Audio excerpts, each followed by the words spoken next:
ವನ್ನಕಿರಣ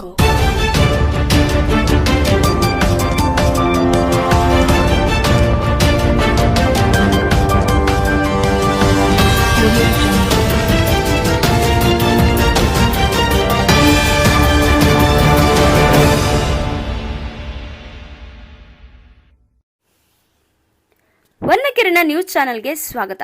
ನಾನು ಪೂರ್ಣಿಮಾ ಗಾಯಕ್ವಾಡ. ನಗರದ ಜಿಲ್ಲಾ ಅಧ್ಯಕ್ಷ ಗುರುಲಿಂಗಪ್ಪ ಅಂಗಡಿ ನೇತೃತ್ವದಲ್ಲಿ ಜಿಲ್ಲಾ ಬಿಜೆಪಿ ಕಚೇರಿಯಲ್ಲಿ ಪತ್ರಿಕಾಗೋಷ್ಠಿ ಹಮ್ಮಿಕೊಳ್ಳಲಾಯಿತು.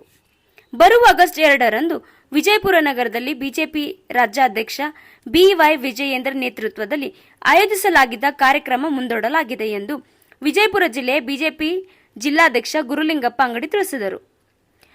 ನಗರದಲ್ಲಿಂದು ಸುದ್ದಿಗೋಷ್ಠಿಯಲ್ಲಿ ಮಾತನಾಡಿದ ಅವರು, ರಾಜ್ಯಾಧ್ಯಕ್ಷ ವಿಜಯೇಂದ್ರರವರ ನೇತೃತ್ವದಲ್ಲಿ ವಿಕಸಿತ ಭಾರತ ಸಂಕಲ್ಪ ಹಾಗೂ ಪ್ರಬುದ್ಧರ ಸಭೆ ಹಾಗೂ ಮುಂಬರುವ ಜಿಲ್ಲಾ ಪಂಚಾಯಿತಿ ಹಾಗೂ ತಾಲೂಕು ಪಂಚಾಯಿತಿ ಚುನಾವಣೆಗಳ ಹಿನ್ನೆಲೆಯಲ್ಲಿ ಬೆಳಗಾವಿ ವಿಭಾಗ ಮಟ್ಟದ ಸಂಘಟನೆ ಸಭೆಗಳನ್ನು ನಡೆಸಲು ತೀರ್ಮಾನಿಸಲಾಗಿತ್ತು. ಅಂದು ರಾಷ್ಟ್ರೀಯ ಅಧ್ಯಕ್ಷರಾದ ಜೆಪಿ ನಡ್ಡಾರವರು ಬೆಂಗಳೂರಿನಲ್ಲಿ ಕಾರ್ಯಕ್ರಮ ನಿಗದಿಯಾಗಿದ್ದರಿಂದ ಅಂದು ರಾಜ್ಯಾಧ್ಯಕ್ಷ ವಿಜಯೇಂದ್ರ ಭಾಗವಹಿಸಬೇಕಾಗಿರುವುದರಿಂದ ಕಾರ್ಯಕ್ರಮ ಮುಂದೂಡಲಾಗಿದೆ ಎಂದು ತಿಳಿಸಿದರು. ಇನ್ನು ಶಾಸಕ ಯತ್ನಾಳ್ರವರಿಗೆ ಹೆದರಿ ಕಾರ್ಯಕ್ರಮ ಮುಂದೂಡಿಲ್ಲ. ರಾಷ್ಟ್ರೀಯ ಅಧ್ಯಕ್ಷ ಜೆಪಿ ನಡ್ಡಾ ಕಾರ್ಯಕ್ರಮದ ಹಿನ್ನೆಲೆಯಲ್ಲಿ ಮುಂದೂಡಲಾಗಿದೆ. ಆದಷ್ಟು ಬೇಗನೆ ಕಾರ್ಯಕ್ರಮ ನಿಗದಿ ಮಾಡಲಾಗುವುದು ಎಂದರು. ಈ ಸುದ್ದಿಗೋಷ್ಠಿಯಲ್ಲಿ ಬಿಜೆಪಿ ಉಪಾಧ್ಯಕ್ಷ ಮಹೇಂದ್ರ ನಾಯಕ್, ಕಾರ್ಯದರ್ಶಿ ಶಾಬು ಮಾಷಾಳ್, ಈರಣ್ಣ ರಾವೂರ್ ಹಾಗೂ ಮಾಧ್ಯಮ ವಕ್ತಾರ ವಿಜಯ್ ಜೋಶಿ ಉಪಸ್ಥಿತರಿದ್ದರು. ಹೀಗೆ ಮತ್ತಷ್ಟು ಸುದ್ದಿಗಳಿಗಾಗಿ ನೋಡ್ತಾ ಇರಿ ಹೊನ್ನಕಿರಣ ನ್ಯೂಸ್.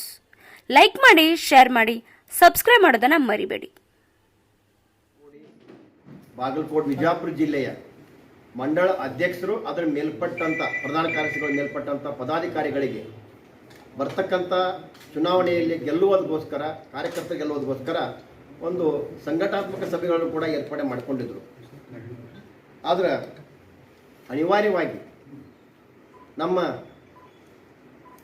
ಭಾರತೀಯ ಜನತಾ ಪಕ್ಷ ರಾಷ್ಟ್ರೀಯ ಅಧ್ಯಕ್ಷರಾದಂಥ ಜೆ.ಪಿ. ನಡ್ಡಾಜಿ ಸರ್ ಅದೇ ದಿನ ಬೆಂಗಳೂರಿಗೆ ಬರ್ತಕ್ಕಂಥ ಒಂದು ಪ್ರೋಗ್ರಾಮ್ ಬಂದಿರೋದ್ರಿಂದ ನಾವು ಏನು ಮಾಡ್ತಕ್ಕಂಥ ಬಿಜಾಪುರದಲ್ಲಿ ಏನು ನಾವು ವಿಭಾಗ ಮಟ್ಟದಲ್ಲಿ ಒಂದು ಕಾರ್ಯಕ್ರಮವನ್ನು ಹಾಕ್ಕೊಂಡಿದ್ದೀವೋ ಅದನ್ನು ನಾವು ಮುಂದೂಡಿದ್ದು ಒಂದು ವಿಷಯವನ್ನು ತಮ್ಮ ಮೂಲಕ ಜನರಿಗೆ ತಿಳಿಸಬೇಕು ಅಂತಕ್ಕಂಥ ಉದ್ದೇಶ. ಯಾಕಂದ್ರೆ ಈ ಕಾರ್ಯಕ್ರಮದ ಯೋಜನೆ ಭಾಳಷ್ಟು ವಿಶೇಷವಾಗಿ ತಯಾರಾಗಿತ್ತು.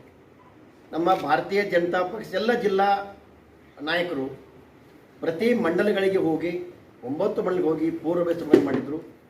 ಆ ಪೂರ್ವಭಾವಿ ಸಭೆಗಳು ಕೂಡ ಜನರ ಒಂದು ಉತ್ಸಾಹ ಅಥವಾ ಕಾರ್ಯಕರ್ತರ ಉತ್ಸಾಹ ತುಂಬಿ ತುಳುಕ್ತಾ ಇತ್ತು. ಇದು ಬಿಜಾಪುರದಲ್ಲಿ ಯಾವ ರೀತಿ ಜನಾಕ್ರೋಶ ಯಾತ್ರೆ ರಾಜ್ಯದಲ್ಲಿನೇ 1 ನಂಬರ್ ಅನ್ನುವಂಥ ಹೆಸರು ಪಡ್ಕೋತಿ, ಅದೇ ರೀತಿ ಕೂಡ ಎಲ್ಲ ವಿಭಾಗ ನಡೆದ ಕಾರ್ಯಕ್ರಮದಲ್ಲಿಯೂ ಕೂಡ ವಿಶೇಷವಾಗಿ ಬಿಜಾಪುರ ಆಗ್ತಿತ್ತು. ಅದು ಅನಿವಾರ್ಯ ಕಾರಣದಿಂದ ನಮ್ಮ ರಾಷ್ಟ್ರೀಯ ಅಧ್ಯಕ್ಷ ಜೆ.ಪಿ. ನಡ್ಡಾ ಅವರು ಬರೋದ್ರಿಂದ ಇದು ಪ್ರೋಟೋಕಾಲ್ ಆಗಿರ್ಬೋದು ಅಥವಾ ಒಂದು ರಾಜ್ಯದ ಅಧ್ಯಕ್ಷ ಇರಬೇಕಾದ ಒಂದು ಅನಿವಾರ್ಯತೆ ಇರೋದ್ರಿಂದ ಈ ಕಾರ್ಯಕ್ರಮವನ್ನು ಮುಂದೂಡಿದ್ವಿ. ಈ ಕಾಂಗ್ರೆಸ್ ಸರ್ಕಾರನೂ ಕೂಡ ಬಂದು 2 ವರ್ಷ ಆಯಿತು. ಈ ದಿನನಿತ್ಯ ಈ ಕಾಂಗ್ರೆಸ್ ಸರ್ಕಾರದ ಒಂದು 2 ವರ್ಷ ಆದರೂ ಕೂಡ ಇವತ್ತು ದಿನನಿತ್ಯ ಒಂದು ಸಮಸ್ಯೆಯನ್ನು ಜನರ ಮೇಲೆ ಹೊರೆ ಆಗ್ತಕ್ಕಂಥದ್ದು. ದಿನನಿತ್ಯ ನನಗೆ ಅನ್ಸಾಕತೈತಿ, ಇವತ್ತು ಭಾರತೀಯ ಜನತಾ ಪಕ್ಷ ಜಿಲ್ಲಾಧ್ಯಕ್ಷನಾಗಿ ನನಗೆ ಅನ್ಸಾಕತೈತಿ, ಈ ಸರ್ಕಾರ ವಿರುದ್ಧ ನಾವು ಪತ್ರಿಕಾಗೋಷ್ಠಿ ಇರ್ಬೋದು, ಹೋರಾಟ ಇರ್ಬೋದು, ನಾವು ಇದು 1 ತಾಸು 1 ದಿವಸ ಅಥವಾ 1 ತಿಂಗಳ ತನಕ ನಾವು ದಿನನಿತ್ಯ ಬಿಟ್ಟು ಬಿಡಲಾರ್ದೆ ಪತ್ರಿಕಾಗೋಷ್ಠಿ ಮಾಡಿದರೂ ಕೂಡ ಆ ಸಮಯ ಸಾಲುವುದಿಲ್ಲ ಅಂತಕ್ಕಂಥ ವಾತಾವರಣ ಇವತ್ತು ರಾಜ್ಯದಲ್ಲಿ ಕ್ರಿಯೇಟ್ ಆಗಿದೆ. ದಿನನಿತ್ಯ ಒಂದು ಸಮಸ್ಯೆ ಜನರ ಮೇಲೆ ಹೊರೆ ಆಗ್ತಕ್ಕಂಥದ್ದು. ಇವತ್ತು ತಾವೆಲ್ಲ ಮಾಧ್ಯಮದಲ್ಲೂ ಕೂಡ ತೋರಿಸ್ತಾ ಇದ್ದೀರಿ ರಸಗೊಬ್ಬರಗಳ ಬಗ್ಗೆ. ಇವತ್ತು ರಸಗೊಬ್ಬರ ಹಾಹಾಕಾರ ನೋಡಿದಾಗ ನಿಜವಾಗಿ ಕೂಡ ನೋವಾಗ್ತೈತಿ. ಈ ಸರ್ಕಾರ ನೀವು ಯಾಕೆ ನಡೆಸ್ತಾ ಇದ್ರಿ ಅಂತಕ್ಕಂಥ ಪ್ರಶ್ನೆ ಬರ್ತೈತಿ. ಸರ್ಕಾರ ಇದೆಯೋ ಸತ್ತಿದೆಯೋ ಅಂತಕ್ಕಂಥ ವಾತಾವರಣ ಪ್ರತಿಯೊಬ್ಬ ಕರ್ನಾಟಕ ರಾಜ್ಯದ ಜನಮನದಲ್ಲಿ ಮನಸ್ಸಿನ ಆಡ್ತಾ ಇದೆ. ಇವತ್ತು ರಸಗೊಬ್ಬರವನ್ನು ಕೇಂದ್ರ ಸರ್ಕಾರ ನಿಮಗೆ 8.7 ಮೆಟ್ರಿಕ್ ಟನ್ ಕೊಟ್ಟರೂ ಕೂಡ ಇಲ್ಲಿವರೆಗೆ ನೀವು ಖರ್ಚು ಮಾಡಿದ್ದು 6.7 ಲಕ್ಷ ಟನ್ ಅಷ್ಟು ಮೆಟ್ರಿಕ್ ಟನ್ ಅಷ್ಟು.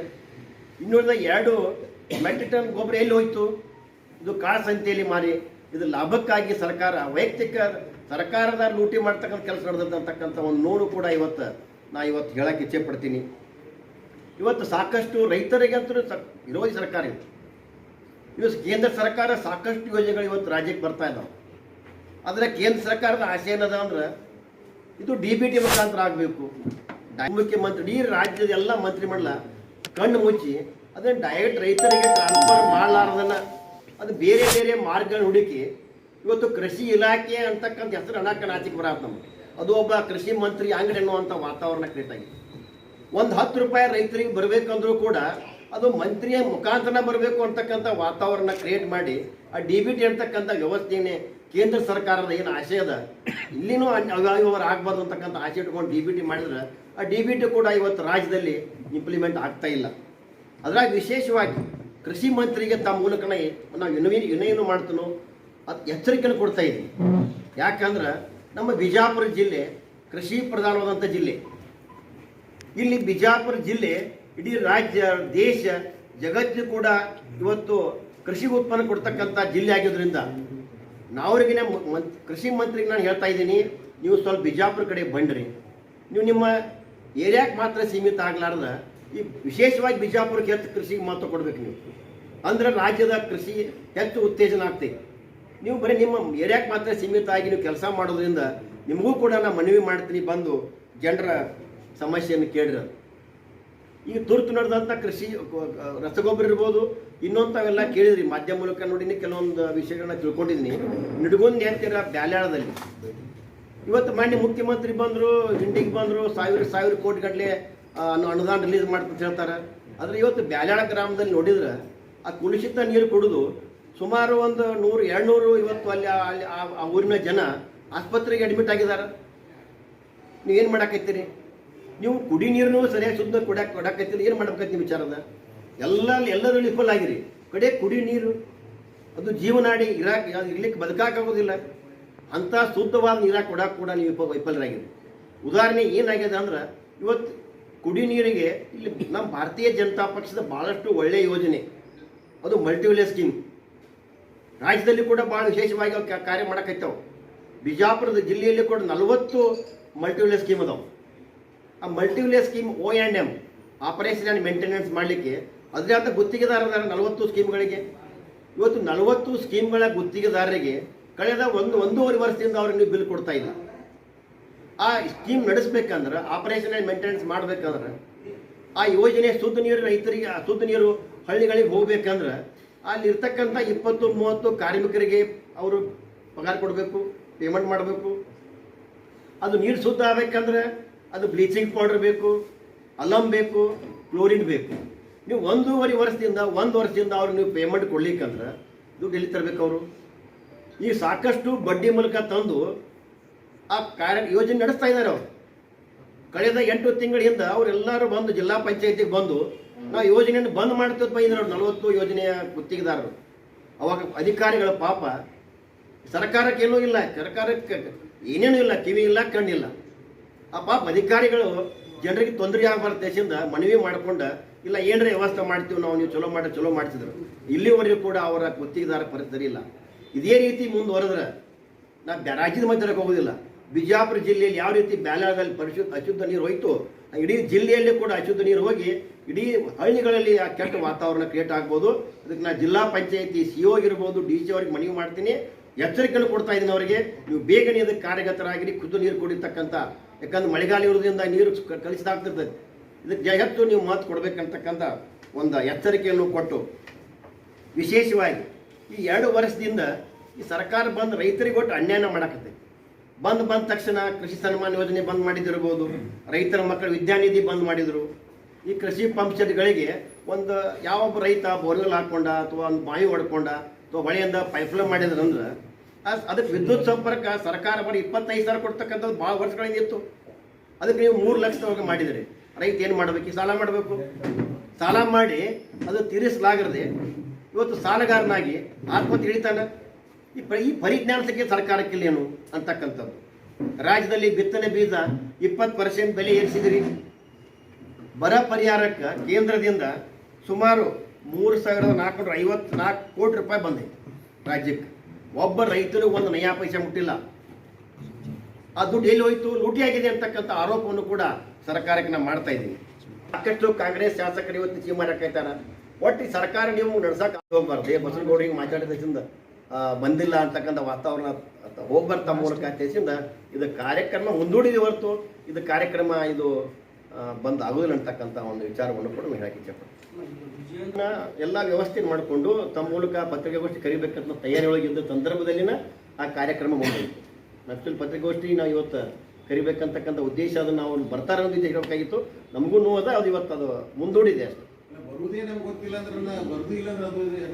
ಇಲ್ಲ ಅದ್ರ ಬಂದಿದೆ ಸರ್, ತಾವೆಲ್ಲ ಪತ್ರಿಕೆಯಲ್ಲಿ ಬಂದಿದೆ, ತಾವೆಲ್ಲ ಆಗಿದೆ, ನಮ್ಮಿಂದ ಆಗಿಲ್ಲ, ಕ್ಷಮೆ ಹಾಕಿರ್ತೀನಿ. ನಾವು ಮಾಡಬೇಕಾಗಿತ್ತು, ನಾವು ಮಾಡುವ ಸಂದರ್ಭದಲ್ಲಿ ನಮ್ಗೆ ಮುಂದೂಡಿ ಪಟ್ಟಿಗೆ ಅದು ಪ್ರಚಾರ ಆಗಿತ್ತು. ನಿಮ್ಮಿಂದ ಜನರಿಗೆ ಗೊತ್ತಾಗಲ್ಲ, ಯಾಕಂದ್ರೆ ಪ್ರತಿಯೊಂದು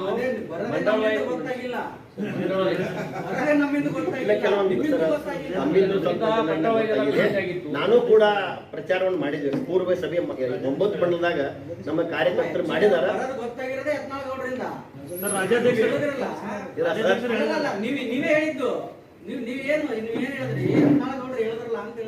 ಇಲ್ಲ ಯತ್ನಾಳ್ ಹೇಳಿ ಸರ್, ತಾವು ಪ್ರಶ್ನೆ ಕೇಳಿದ್ರಿ, ಕೇಳಿದಾಗ ಅವ್ರು ಹೇಳಿದಾರೆ. ತಾವು ಪತ್ರಿಕೆ ಮಾಧ್ಯಮದವ್ರ ಕೇಳಿದ ತಕ್ಷಣ ಉತ್ತರ ಕೊಟ್ಟಿದ್ದಾರೆ, ಕೊಟ್ಟರೆ ಅದಕ್ಕೆ ನಾ ಕ್ಲಿಯರ್ ಮಾಡಕತ್ತೀನಿ. ಈಗ ನಾನು ತಪ್ಪಾಗಿದೆ, ನಮ್ದು ಟೈಮ್ ಲೇಟ್ ಆಗಿ ನಾವು ಪತ್ರಿಕಾಗೋಷ್ಠಿ ಮಾಡುವ ಕಾರ್ಯಕ್ರಮ ಪೂರ್ವ ನಿವಾರಣೆ ಹೇಳಿದ್ವಿ. ಅದರ ಪೂರ್ವದಲ್ಲಿ ಅದು ಕಾರ್ಯಕ್ರಮ ಕ್ಯಾನ್ಸಲ್ ಆಗಿದ್ರಿಂದ ನಮ್ಮ ತಯಾರಿ ಮಾಡ್ಕೊಡ್ತಾನೆ ಸರ್. ನಾನಂದ್ರು ಕ್ಲಿಯರ್ ಕಟ್ ಮಾಡ್ತಿದ್ದೀನಿ.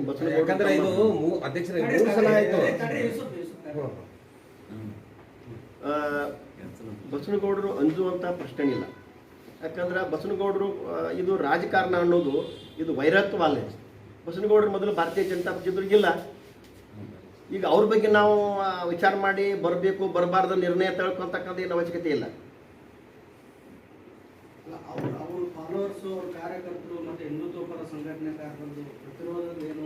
ಸರ್ ಒಂದು ಮಾತು ನಮಗೆ ಕ್ಲಿಯರ್ ಮಾಡ್ತೀನಿ ಹಿಂದುತ್ವದ ಬಗ್ಗೆ. ಬಹಳ ಕಾಲ ಹಿಂದೂಗಳ ಬಗ್ಗೆ ಅನ್ಯಾಯ ಆಗ್ತಕ್ಕಂಥ ವಿಷಯ ಸಲುವಂದನ ಅದಕ್ಕೆ ರಾಷ್ಟ್ರೀಯ ಸ್ವಯಂ ಸೇವಕ ಹುಟ್ಬಿಟ್ಟೈತೆ. RSS ಐತೆ ಅದರ ಹಿಂದೂಗಳ ರಕ್ಷಣೆಗೆ ಅದ ಐತಿ. ಬರೀ ರಾಷ್ಟ್ರೀಯ ಸ್ವಯಂ ಸೇವಾ ಸಂಘ ಸಾಲದು ಅಂತಕ್ಕಂಥ ವಿಚಾರ ಇಟ್ಕೊಂಡನ ಆ ರಾಷ್ಟ್ರೀಯ ಸ್ವಯಂ ಸಂಘದ ಒಂದು ಕೆಲವೊಂದು ಹಿರಿಯರು ಈ ಭಾರತೀಯ ಜನತಾ ಪಕ್ಷ ಕಟ್ಟಾರ. ಈ ಭಾರತೀಯ ಜನತಾ ಪಕ್ಷ ಮೂಲ ಉದ್ದೇಶ ದೇಶಭಕ್ತಿ, ಹಿಂದೂಗಳ ರಕ್ಷಣೆನೂ ಆಗ್ತದಿಲ್ಲ, ಎಲ್ಲ ಧರ್ಮ ರಕ್ಷಣೆ ಕೂಡ ಭಾರತೀಯ ಜನತಾ ಪಕ್ಷ ಮಾಡ್ತದೆ. ಮತ್ತು ಇನ್ನೊಂದು ನಾ ಕ್ಲಿಯರ್ ಮಾಡ್ತೀನಿ ವಿಜಯಪುರದವನಾಗಿ, ಇದು ಭಾರತೀಯ ಜನತಾ ಪಕ್ಷ ಅಲ್ಪಸಂಖ್ಯಾತ ವಿರೋಧಿ ಅಲ್ಲ, ಇದು ದೇಶಭಕ್ತರ ಪಕ್ಷ. ಒಂದು ವೇಳೆ ಇದು ಅಲ್ಪಸಂಖ್ಯಾತ ವಿರೋಧಿ ಆಗಿತ್ತಂದ್ರೆ ಇವತ್ತು ನಮ್ಮ ಯಾವ ಈ ಬಸವನಗೌಡರ ಅಭಿಮಾನಿ ದೇವರತ್ತ ಹೇಳ್ತಕ್ಕಂಥ ವಾಜಪೇಯಿ ಅವ್ರನ್ನ ಇವತ್ತು ನಮ್ಮ ಅಬ್ದುಲ್ ಕಲಾಂ ಅವ್ರನ್ನ ಯಾಕೆ ಅವರು ರಾಷ್ಟ್ರಪತಿ ಮಾಡಬೇಕಾಗಿತ್ತು? ಆ ಉದ್ದೇಶ ನಮ್ಮಲ್ಲಿ. ನಾನು ವೈಯಕ್ತಿಕವಾಗಿ ನಾನು ಹೇಳ್ತೀನಿ, ನಾನು ಈ ಬಿಜಾಪುರ ಜಿಲ್ಲೆಯಲ್ಲಿ ಕೂಡ ಅಲ್ಪಸಂಖ್ಯಾತರ ದೇಶಭಕ್ತರಿ ಎಲ್ಲ ಸಮಾಜದಲ್ಲಿ ದೇಶಭಕ್ತರನ್ನ ಕಟ್ಕೊಂಡ ನಾ ಬಿಜಾಪುರ ಜಿಲ್ಲೆಯ ಭಾರತೀಯ ಜನತಾ ಪಕ್ಷ ಗಟ್ಟಿಗೊಳಿಸ್ಬೇಕಾಗಿತ್ತು. ನಾನು ಒಂದು ಮಾತು ಹೇಳ್ತೀನಿ, ಬಸವನಗೌಡರು ಅಲ್ಪಸಂಖ್ಯಾತ ವಿರೋಧಿ ಯಾಕೆ ಮಾತಾಡ್ತಾರಂದ್ರೆ ಅದಕ್ಕೂ ನಾ ಕ್ಲಿಯರ್ ಮಾಡ್ತೀನಿ. ಅವರು ಬಿಜಾಪುರ ಜಿಲ್ಲೆಯಲ್ಲಿ 8 ಮತಕ್ಷೇತ್ರ ಅದಾವ. ಒಂದು ನೋವಿನ ಸಂಗತಿ, ರಾಜಕಾರಣದ ವೇಗ ಬದಲಾಗೈತಿ, ಹಾದಿಗಳು ಬದಲಾಗೈತವ.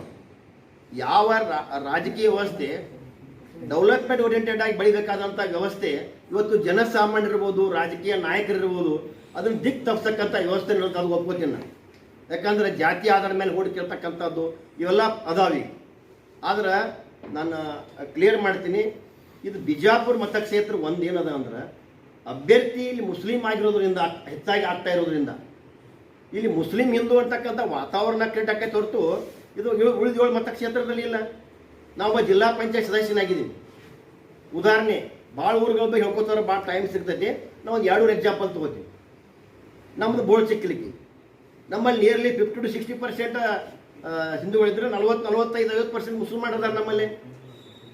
ಒಂದು ಅಂದಾಜು 16 ವೋಟಿಂಗ್ ಆದ್ರೆ ನನಗೆ ಬರೀ ಹಿಂದೂಗಳು 7-8 ವೋಟ್ ಬೀಳಬೇಕಾಗಿತ್ತು.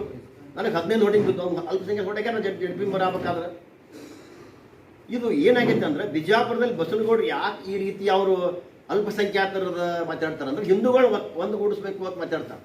ಅಂದ್ರೆ ಒಣಸೆ ಹುಟ್ಟು ತಗೋಬೇಕಂತ. ಇದು ಬೇರೆ ಮತಕ್ಷೇತ್ರದಾಗಿಲ್ಲ. ಈ ರೀತಿ ಮಾಡೋದ್ರಿಂದ ನಮ್ಗೆ ಬಸವನಗೌಡ ಪಳ್ಳಿ ಯತ್ನಾಳರು ಈ ರೀತಿ ಅಲ್ಪಸಂಖ್ಯಾತ ವಿರೋಧಿ ಅತಿಯಾಗಿ ಹೇಳೋದ್ರಿಂದ ಈಗ ಬೇರೆ ಮತಕ್ಷೇತ್ರಗಳು ತೊಂದರೆ ಆಗ್ಯದ. ಅಲ್ಪಸಂಖ್ಯಾತರ ನಮ್ಮ ಭಾರತೀಯ ಜನತಾ ಪಕ್ಷ ಅದಾರ. ನಾವು ಮುಂದಿನ ದಿನಮಾನದಲ್ಲಿ ಕೂಡ ಅಲ್ಪಸಂಖ್ಯಾತರ ಮತಗಳನ್ನು ಭಾರತೀಯ ಜಿಲ್ಲೆಯಲ್ಲಿ ತಗೊಳಕ್ಕೆ ನಾನು ಪ್ರಯತ್ನ ಮಾಡ್ತೀನಿ ಅಂತಕ್ಕಂಥ ಒಂದು ವಿಚಾರವನ್ನು ಕೂಡ ಹೇಳಕ್ಕೆ ಇಚ್ಛೆಪಡ್ತೀನಿ. ಆದ್ರೆ ಅಲ್ಪಸಂಖ್ಯೆ ದೇಶ ವಿರೋಧಿ ಆಗಿದ್ದರೆ ಅದಕ್ಕೆ ನಾನು ಖಂಡನೆ ಮಾಡ್ತೀನಿ. ಯಾವುದೇ ಜಾತಿ ಅಲ್ಪಸಂಖ್ಯಾ ವಿರೋಧಿಗಳಿಗೆ ದೇಶ ವಿರೋಧಿ ಕೆಟ್ಟ ಇವು ಸಮಾಜ ಮೇಲೆ ಕೆಟ್ಟ ಪರಿಣಾಮ ಬೀರ್ತಕ್ಕಂಥ ವ್ಯಕ್ತಿಗಳು ಅಂಥವ್ರ ಬಗ್ಗೆ ವಿರೋಧ ಮಾಡ್ತೀನಿ. ನನಗೆ ಜಾತಿ ಸಂಬಂಧ ಇಲ್ಲ. ಜಿಲ್ಲಾಧ್ಯಕ್ಷನಿಗೆ ಇವತ್ತು ಎಲ್ಲ ಬಿಜಾಪುರ ಜಿಲ್ಲೆ ಎಲ್ಲ ಜಾತ್ಯತೀತವಾಗಿ ಇವತ್ತು ದೇಶಭಕ್ತರ ಪಕ್ಷ ಆಗಿ ಇವತ್ತು ಜಿಲ್ಲೆಯಲ್ಲಿ ನಾವು ಪರಿವರ್ತನೆ ಮಾಡಲಿಕ್ಕೆ ನಾವು ಪ್ರಯತ್ನ ಮಾಡ್ತಕ್ಕಂಥ ಇವತ್ತು ವಿಚಾರವನ್ನು ತಮ್ಮ ಮುಂದೆ ಹೇಳಕ್ಕೆ ಇಚ್ಛೆಪಡ್ತೀನಿ. ಪ್ರತಿ JJM MUS ದಿಂದಲೇ ನೀರು ಪೂರೈಕೆ. ಹೌದು ಸರ್. MUS ಮೇಂಟೆನೆನ್ಸ್ ಈ 1 ವರ್ಷ ಅಲ್ಲ, 5-6 ವರ್ಷದಿಂದ ಮೇಂಟೆನೆನ್ಸೇ ಇಲ್ಲ. ಇಲ್ಲ ಸರ್, ಮೇಂಟೆನೆನ್ಸ್ ಅದಾವ್ರಿ. ಬಿಜಾಪುರ ಜಿಲ್ಲೆ ತಾವು ಸ್ಟಡಿ ಮಾಡಿರಿ. 40 ಭಾಳಷ್ಟು ಎಲ್ಲ ಯೋಜನೆಗಳು ಇವತ್ತು ಅದಾವತ್ ದೇಶದಿಂದ ಇವತ್ತು ಜನ ಭಾಳ ಕುಡಿ ನೀರಿನ ಹಾಕಾರ ಆಗ್ತಾ ಇಲ್ಲ. ಯಾಕಂದ್ರೆ ನನ್ನ ಅನುಭವ ಇದೆ. ನಾನು ಒಬ್ಬ ಕಾಕಂಡಕಿ ಜಿಲ್ಲಾ ಪಂಚಾಯತ್ ಸದಸ್ಯ ನಾನು ಹೇಳ್ತಿದ್ದಾಗ ಈಗ ಕಾಂಗ್ರೆಸ್ ಸರ್ಕಾರ ಇತ್ತು. ಅದು ನೀರು ನಿರ್ವಹಣೆ, ಈ ಕಾಲುವೆ ನೀರು ಹರಿಯುವಂಥ ಸಂದರ್ಭದಲ್ಲಿ MB ಪಾಂಡ್ರೆ ಅವತ್ತು ನೀರಾವರಿ ಮಂತ್ರಿ ಇದ್ದರು. ಅಥವಾ ಅವರ ವೈಫಲ್ಯ ಅಥವಾ ಅಧಿಕಾರ ವೈಫಲ್ಯ ಗೊತ್ತಿಲ್ಲ.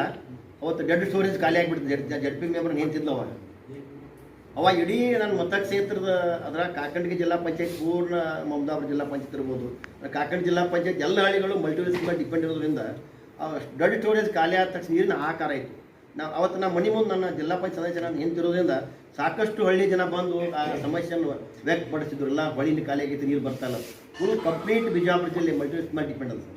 ಆದರೆ ಮೇಂಟೆನೆನ್ಸ್ದಲ್ಲಿ ಸರ್ ಇನ್ಮೇಲೆ ಆಗಬಾರ್ದು ಅಂತ ತಮ್ಮ ಮೂಲಕ ಮನವಿ ಮಾಡ್ತೀನಿ. ಗುತ್ತಿಗೆದಾರಿಗೆ ನೋಡಿ ಸರ್, ಒಬ್ಬರೇ ಅಲ್ಲ ನಾವು ಮಾತಾಡೋದು. ಈ ಕಾಂಗ್ರೆಸ್ ಸರ್ಕಾರ ಬಂದು ಯಾರಿಗೆ ಖುಷಿ ತಂದೈತೆ ಅಂತಕ್ಕಂಥದ್ದು. ಏನು ಜನಸಾಮಾನ್ಯ ಖುಷಿ ಅದಾರ, ಕಾರ್ಮಿಕರಿಗೆ ಕೆಲಸ ಇಲ್ಲ, ಬರೀ 2,000 ರೂಪಾಯಿ ಸಾಲ್ತಂದ್ರೆ ಮನೆಗೆ. ಮತ್ತು ಆ ಸರ್ಕಾರ ದುಡ್ಡು ಬರ್ತಿತ್ತು, ಡೆವಲಪ್ಮೆಂಟ್ ಆಗಿತ್ತು ಅಂದ್ರೆ ವ್ಯಾಪಾರಿಗಳಿಗೆ ಕೂಡ ಹಣ ಮೂಮೆಂಟ್ ಆಗ್ತೈತಿ.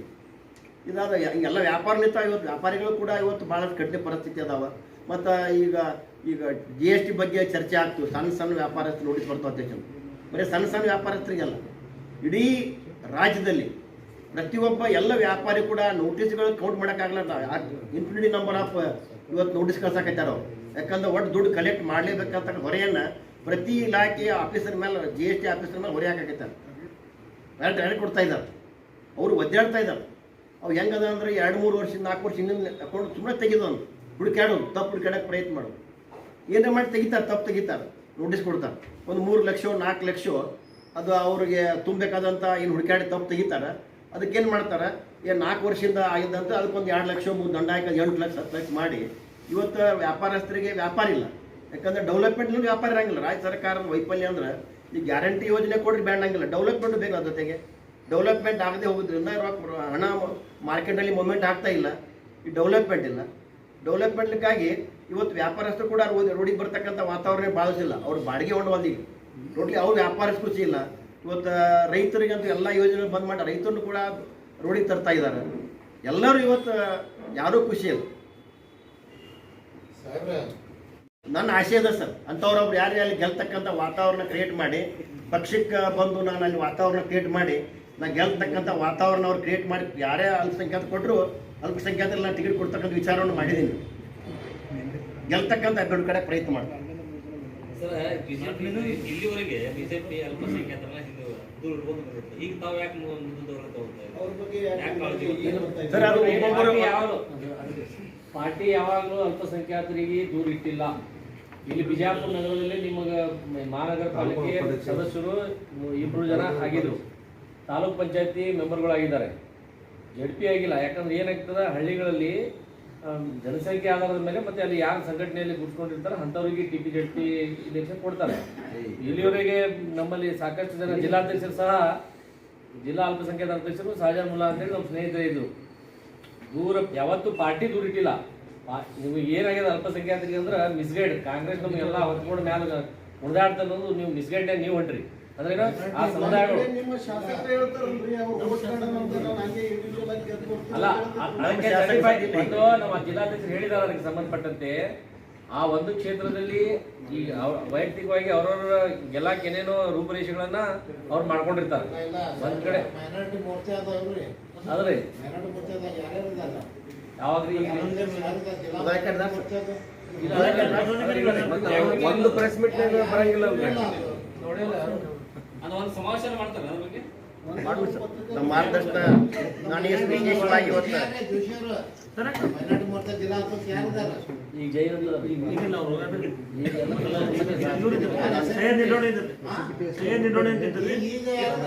ಬದಲಾವಣೆ ಮಾಡೋದು ರಾಜೀನಾಮೆಗೆ ಬಸವನಗುಡಿ ಹೋಗಿದ್ದಾರೆ ಸರ್ ಅವರು. ಕುಮಾರ್ ಹೋಗಿ ಅಂತಿದ್ದಾರೆ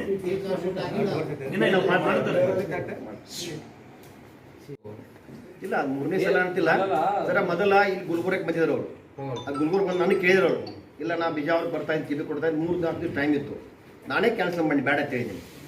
ಮುಂದೆ ಇನ್ನೊಂದು ಟೈಮ್ ನಾವು ಕೇಳಿದಾಗ ಇವತ್ತಿಲ್ಲಿ ಪತ್ರಿಕಾ ದಿನಾಚರಣೆ ಅವ್ರು ಕೂಡ ನನಗೆ ಬಂದು ನೀವು 27 ತಾರೀಕು ಕರೆಸ್ರಿ ಅಂತಕ್ಕಂಥದ್ದು ನನಗೆ ಹೇಳಿದಾಗ ನಂದು ಒಂದು ಆಸೆ, ಬಿಜಾಪುರದವನಾಗಿ ಬಿಜಾಪುರದ ಒಂದು ಪತ್ರಿಕಾ ಮಾಧ್ಯಮ ಬಂದು ನನಗೆ ಗೆಸ್ಟ್ ಕೇಳ್ತಾರೆ ಅಂದ್ರೆ ನಾ ಏನು ಮಾಡಿ ಕರೆಸ್ಬೇಕಂತ ಸಾಕಷ್ಟು ಒತ್ತಾಯ ನೀರಿನ ಅವ್ರಿಗೆ. ಅವಾಗ ರಾಜ್ಯದ ಅಧ್ಯಕ್ಷರು ಹೇಳಿದಿಲ್ಲ, ಅಧ್ಯಕ್ಷರ 27ನೇ ತಾರೀಕಿಗೆ ನಾನು ಆಲ್ರೆಡಿ ಒಂದು ಸಮಯ ಫಿಕ್ಸ್ ಆಗಿದೆ, ನಾನು ಬರೋಕ್ಕಾಗೋದಿಲ್ಲ ಅಂದ್ರೆ ಗೊತ್ತಿಲ್ಲ ಸರ್ ನೀವು ಬರಬೇಕು ಅಂತಕ್ಕಂಥ ಒತ್ತಾಯ ಮಾಡಿದಾಗ ಪ್ರಯತ್ನ ಮಾಡಿ ತಿಳಿದ್ರು ಅಷ್ಟೇ. ಅದನ್ನು ವಿಷಯ ಅಂತ ಮುಂದೆ ಹೇಳಿದ್ದು ನಾನು, ಅದನ್ನು ಸಾಧ್ಯ ಆಗಲಿಲ್ಲ. 27 ತಾರೀಕೇನು ಬರಬೇಕಾಯ್ತ ಕಾರ್ಯಕ್ರಮದ ಅವ್ರಿಗೆ ಬಿಡಲಿಲ್ಲ. ಅದರಿಂದ ನಾವು ಫಿಕ್ಸ್ ಆಗಿದ್ದು ಇದೇ ಕಾರ್ಯಕ್ರಮ ಪರ್ಫೆಕ್ಟಾಗಿ ಇದೇ ತಾರೀಕು ನಾವು 2 ತಾರೀಕಿನ ಕನ್ಫರ್ಮ್ ಡೇಟ್ ಇತ್ತು. ಅದು ನಾವು ಅವ್ರು ಕೊಟ್ಟದ್ದು ನಾವು ಮಾತಾಡಿದ್ದು ಕ್ಲಿಯರ್ ಆದಂಥದ್ದು. ಅದು ಅನಿವಾರ್ಯವಾಗಿ ಈ ರೀತಿ ಆಗಿದ್ದು ಅದು ಮುಂದೂಡಿ ಮತ್ತೊಂದು ದಿನ ನಾವು ಒಳ್ಳೆ ಕಾರ್ಯಕ್ರಮ ಮಾಡ್ತೀವಿ. ಇರಬೇಕಲ್ಲಿ ಮೇಜರ್ ಇಶ್ಯೂ ಇರೋದ್ರಿಂದ ಅವರು ಬಂದಿಲ್ಲ.